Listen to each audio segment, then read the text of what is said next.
Je m'appelle Jean-Luc-Godard. Vous regardez un documentaire French New Wave.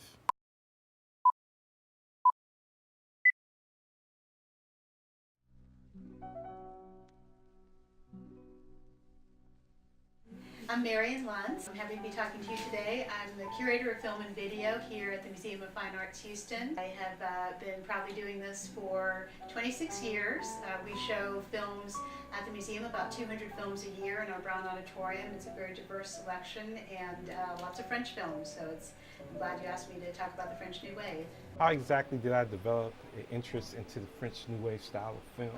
I was looking for a vehicle to showcase my directing skills. A writer by the name of Marcus Guillory turned me onto the script Pas Santo. I was interested in the story, but he was emphasizing French New Wave. I'm thinking French New Wave, French Noir, same thing, big deal. He was like, nah, it's not.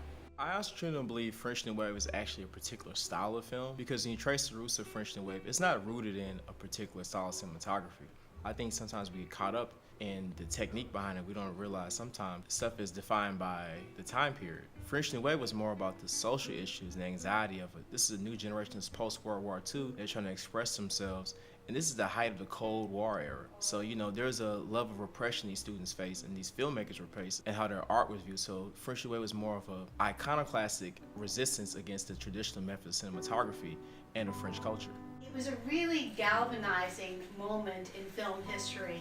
The filmmakers who got involved in forming the movement, it wasn't ever very formal because that's not their style, in the 1950s and 1960s had really come from watching American movies. They would go to screenings, they formed film societies, which is a model for how people watch film even through the present time, and they would talk about film. They were also not happy with the traditional style that they saw in the movies coming out in the theaters in Paris. The whole style, I realized it's something that I knew nothing about. So I started studying it.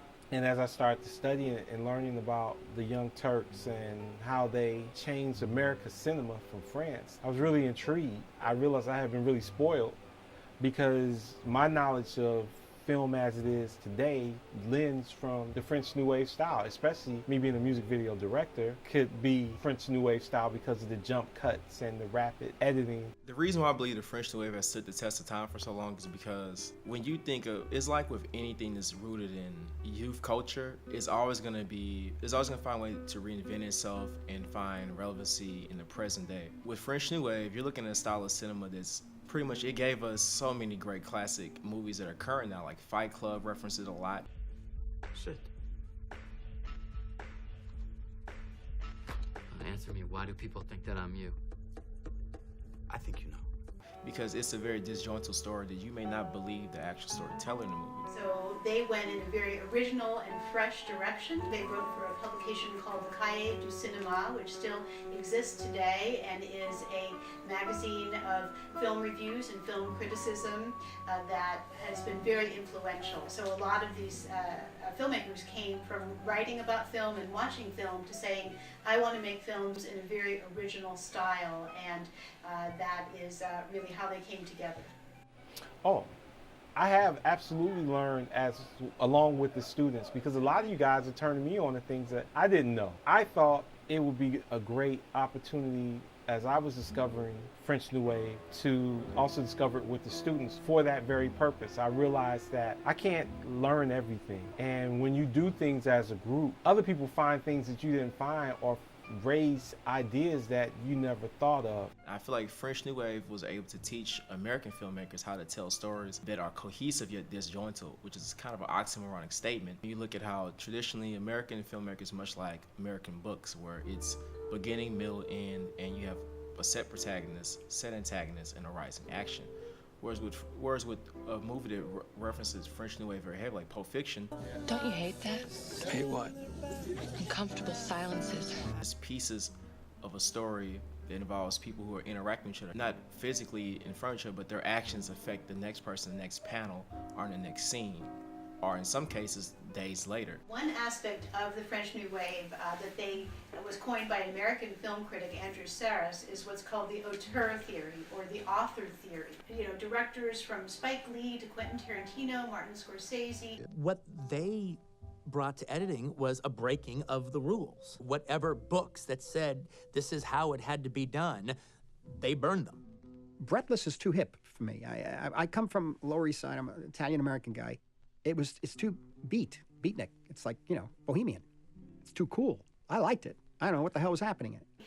Any number of women directors, Asian filmmakers, Latin American filmmakers, all doing films that are distinctly their personal style. Godard is my favorite so far. When I watched, Truffaut did 400 Blows, and I watched several other films. 400 Blows is a beautiful cinematic film. A really good story if you allow yourself to get into it. But every frame is a beautiful image. Totally different from when you watch Breathless. But what I like about Godard is he was an asshole.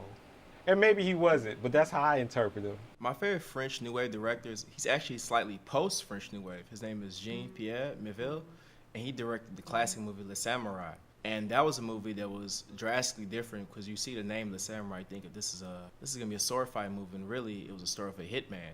And the way it depicted his life, it was very sterile. He was a very subtle character. And the way it was shot, it was like, here is a man who is purposefully taking himself away from society. His life is very much minimalist, and it depicts, the film is shot very minimalist too. There isn't much enriched color in it. The audio of it is not very muddled. It's very conversational. It's almost like the characters don't believe he is really real.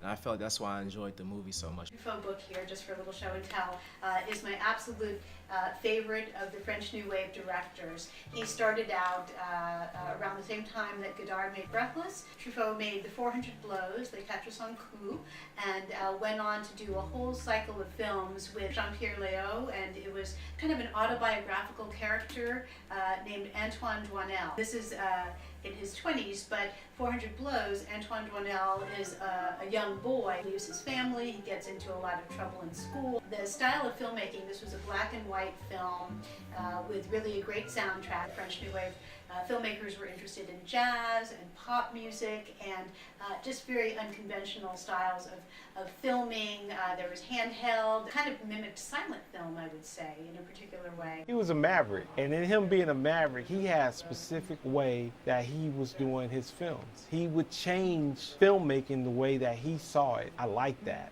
And I like the fact that he was so focused in on telling the story and it being fresh and it being from young filmmakers, that on set he would feed his dialogue to the actors and try to capture in the moment. So he put them in not sets, but then they would be in realistic areas in France shooting.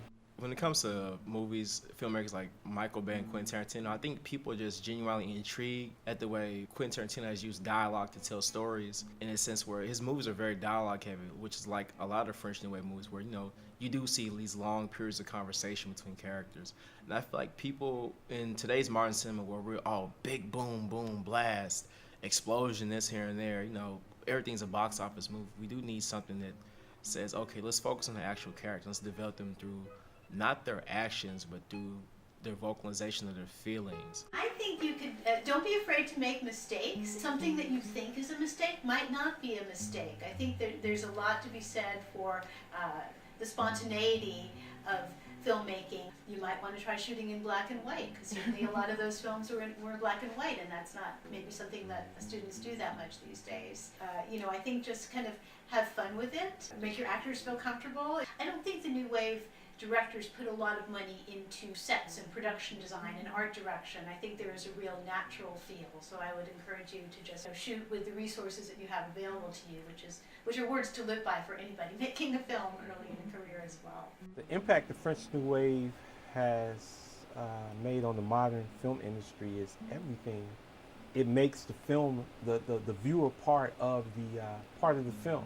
And the fact that in some of these films they break that fourth wall. And so with that, I think it made the way that the pictures were being made, that hey, we got to stick to this line, toe this line, to people being able to imagine. And now you can see all different types of films, all different types of ways, and they can break all different types of rules.